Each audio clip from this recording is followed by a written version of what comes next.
On a moonless night, Flight 666 lifted off from Charles de Gaulle Airport, soaring into the inky darkness. Aboard this late-night departure, passengers nestled into their seats, oblivious to the spectral passenger among them.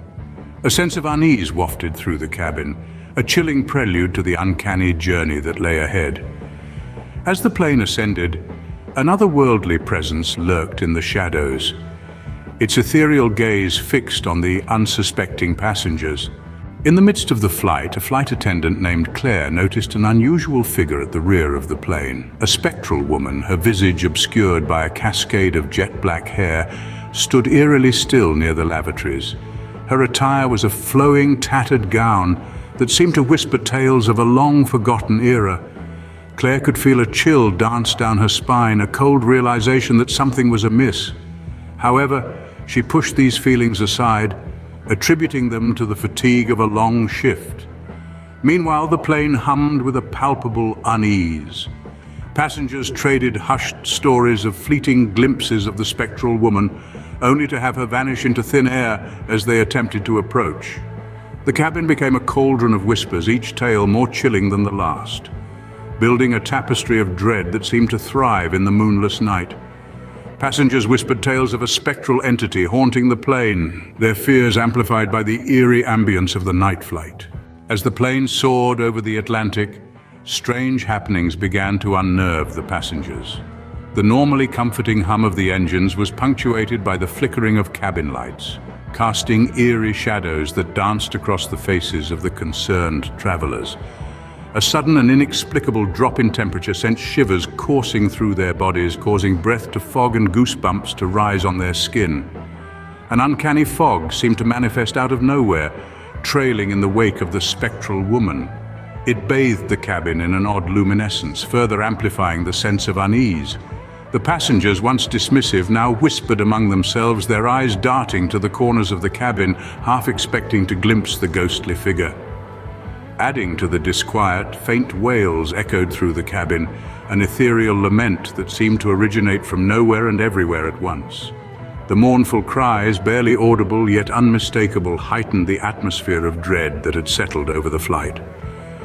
In the midst of this uncanny turmoil, Claire, the flight attendant, found her unease growing. The tales of a ghostly presence, once easily dismissed, now gnawed at her rationality.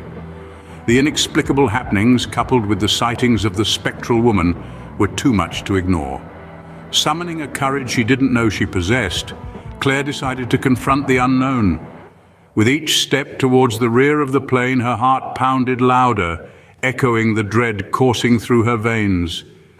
Claire, growing increasingly uneasy, decided to confront the ghostly figure, her heart pounding with dread. In the shadows of the rear cabin, the ghostly figure stood, her eyes fixed on an old-fashioned pocket watch, her voice a mere whisper sliced through the silence like a knife. "Help me," she implored, her words seeming to hang in the air. "I can't find peace. I died on this plane, lost in the vastness of the ocean." Claire, rooted to the spot with fear, could only watch as the spectre slowly faded into the shadows. This encounter spurred her into action. She dove into the plane's history, unearthing a bone-chilling revelation. Amelia Mitchell, a woman who had disappeared on this very flight years ago, her body never found. The ghostly figure, now believed to be Amelia, had left Claire with not just a plea but a mission. As the ghost dissipated into the shadows, Claire was left with a haunting revelation and a mission to find peace for the restless spirit. As Flight 666 neared its destination, the ghostly figure became more desperate, her presence engulfing the plane in an otherworldly darkness.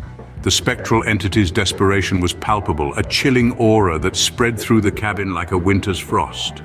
Passengers, once dismissive, now huddled together in fear.